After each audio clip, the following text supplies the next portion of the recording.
I've been listening to some feminist podcasting, and I think this chick was called Rebecca Traister, and I know I've seen her for years in the New York Magazine I think it's called The Cut, and she's like a social critic, and she's written a couple of books.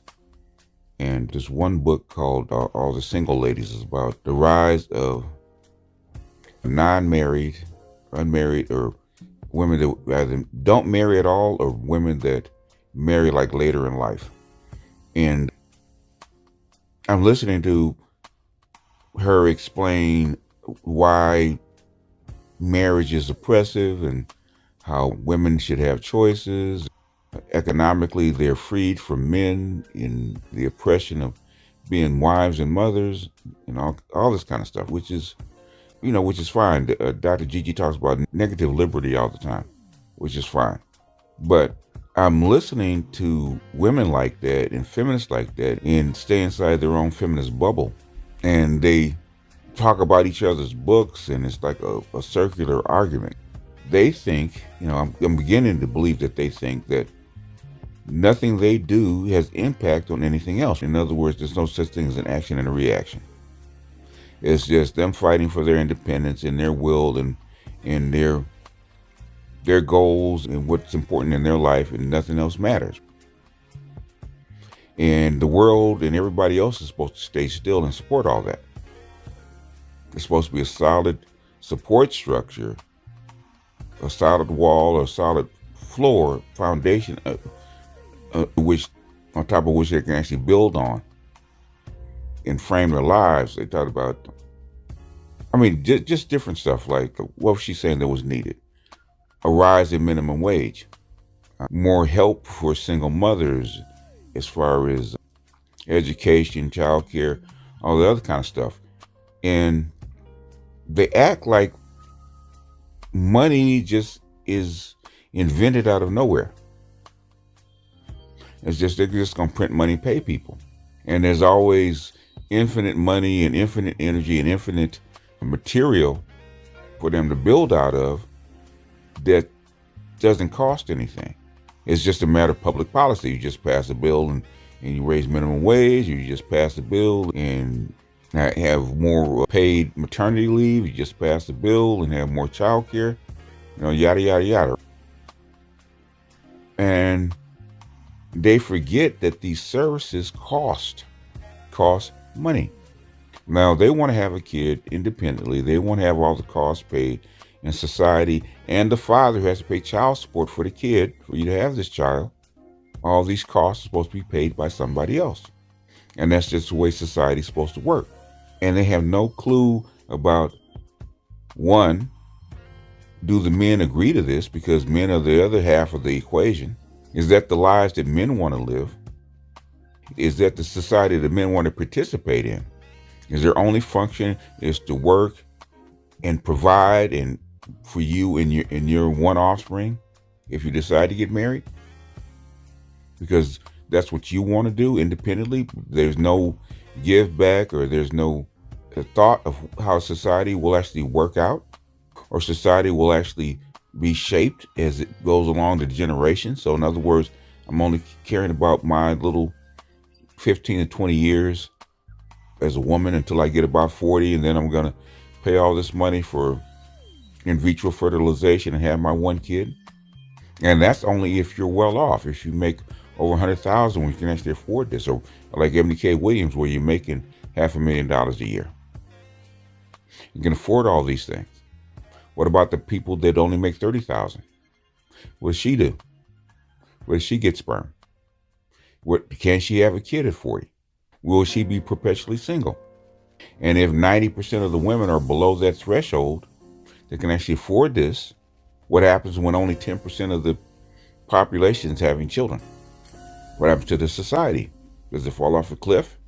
They haven't thought about how the United States generates its money and its wealth and its resources.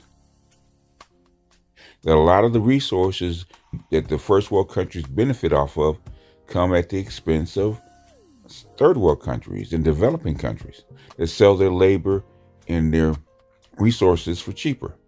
How do you maintain that over time? What happens when what is happening now where that is being reversed? Can you still live that lifestyle? And the biggest takeaway I was listening to, that I was hearing from them, that they wouldn't say out loud, is that women, all women, especially white women and black women, see marriage and motherhood as oppressive, as slavery, instead of duty. And they're acting like it. But they expect men to see it differently. There's a reason why men and married men earn more, because they have to take care of a family. They have to work more hours. They have to work harder because their children and their wives have to eat. And it's their duty to raise a family. Women think it's a reward for a man to get married instead of a duty. And men have to be socialized to get married and raise a family, because having a family, having a wife and kids is a headache. But women think it's a privilege. Women think it's all cakes and carnivals because men don't complain. Now, until recently, women thought they were the oppressed group and marriage was oppressive, and partnership and dating and all that kind of stuff was a privilege for men until men stopped doing it. It's only been the last 3 years where men have just thrown in their hats. For the most part, MGTOW has been around for a while. MGTOW was a very small sector of the population, tiny. But after COVID, it exploded. Now, a good 30 to 40% of men, probably 60% of men are MGTOWs. 60% of young men are MGTOWs now. And women are losing their freaking mind. I read the feminist blog called Medium all the time. And every other article is about men not marrying and being lonely and so-called incels. I'm hearing it constantly now. I actually asked the female author that had written a piece about incels and lonely men and all that kind of stuff. I said, why is most of the people that write about lonely men and incels and men having sex as women? Why would you care? How come it's not the men that are going through it that are not writing anything? Because I don't hear from the men that are going through it, through that so-called incel behavior or even that loneliness kind of stuff, writing about it. Everybody else is writing about them, but they're not writing about themselves. If they're that happy and that morally and emotionally destitute, how come they're not writing it? How come they're not going on TikTok complaining about it? You hear more complaints about them than them complaining about about the environment, about the society. But I am fascinated to hear this kind of stuff, man. And what I really want to say is, man, I still hold academics in esteem, man, because to dedicate your life to get through that process and struggle and actually achieve something, I still admire. I do. Because it's not easy. I got 2 daughters that did it, and I tip my hat to them because it is an achievement. It is a certain amount of work that you have to put in. And you have to have dedication and discipline to get through it. It took both my daughters about 7, 8 years, but they got through it. My daughter's getting ready to get a master's. My youngest one. Took her a long time, but the thing is she stuck with it and got through it, and that's to be commended. But what's bothering me is that perhaps we're giving them way too much esteem. Because we have these, I think the young lady used to call them academic mammies. They're the social critics. And I'm finding out that a lot of what they pass around as knowledge is not complete. They think about how the world is impacting them, which is fine, but they don't understand how they're impacting the world and what that's going to mean. That if you don't get married, and you don't have kids, and you don't reproduce yourself, it's fine. Maybe it's fine for you, but the thing is, in a generation, when you turn 50, 60 years old, a couple of generations, when you are expecting the children to help take care of you and take care of the society, they're not going to be there because you didn't produce them. You didn't do your duty. And then you're going to complain to the government that you don't have any help. Japan has already gone through that, where you have whole cities that are just dying. Japan has a lot of empty cities. Everybody's moved to Tokyo, but the thing is, there's a lot of cities that just died. in the Midwest right now, you have a lot of cities that just died. There aren't people there anymore. Now, the migration to bigger cities as an urban center, that's very true. But you had a lot of industrial cities, man, that just collapsed and died. A lot of cities in the Midwest are just evaporated and disappeared. I peruse like school campuses, just fire, like elementary and middle school, man.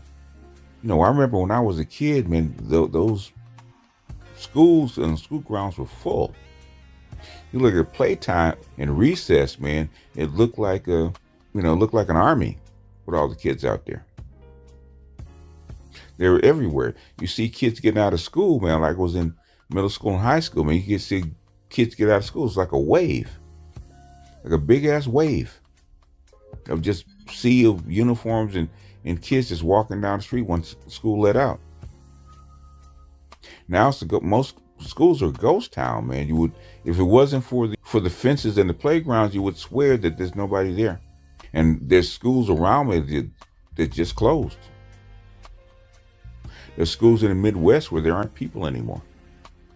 The neighborhood, the schools are gone and are sitting there like edifices in the neighborhoods, and the people are gone. But that's your future. And you have upper middle class, educated women bemoaning about the freedom that they don't have, and they don't realize the impact they have on the society. They want freedom over duty because they expect somebody else to pick up the slack. Like the interview they did with the feminists about marriage. And she was saying that marriage for dual income partners that made money made sense, but for poor people it didn't. But she had no answer for what should happen to poor people that couldn't get together. Like, it made sense for two people to get together that are rich, that make 100K and to live a better life. But the thing is, it doesn't make sense for poor people to get together and live a better life because of economic stress. And the woman said, wait a minute. Wouldn't it be better to share expenses, especially if you're poor? And it didn't make sense to her. But that's the kind of people that we have in academia now, with these strange ass ideas that aren't grounded in anything. This is just a ramble, man. It probably doesn't mean very much, but the thing is, it just struck me. And it struck me on Clubhouse when I was listening to Kristen Kerrison and a couple of the doctors that were actually in Clubhouse. And they stood on how much they knew and how tapped in they are and stuff like that. And I figured out these people don't know anything. They absolutely do not know anything. You have the whole civilization of the world coming apart, and they act like they're not aware of it. But they talk down to us like we don't know anything. Like on how, well, I know that if you go outside and touch grass, there's still people that get together and marry and holding hands and make families. Yeah, but they're shrinking. Yeah, they're working and they're being housed, and there's some people doing well, but hell, you have a growing number of people that are housed insecure, and they can't buy a house, where they can't even make rent. But if you go outside and touch grass, it just depends on where you are, because you can go outside and touch grass and all the kids are playing, and there's picnics, and there's married couples, and you can go outside and touch grass on the opposite side of town and see a complete reversal. But it just baffles me, man, how I don't mind, the academics writing papers and stuff like that. But the thing is, man, I think they're being taken way too seriously about incomplete knowledge. They don't know how the world works. They know how their little sector works. They don't know how the world works.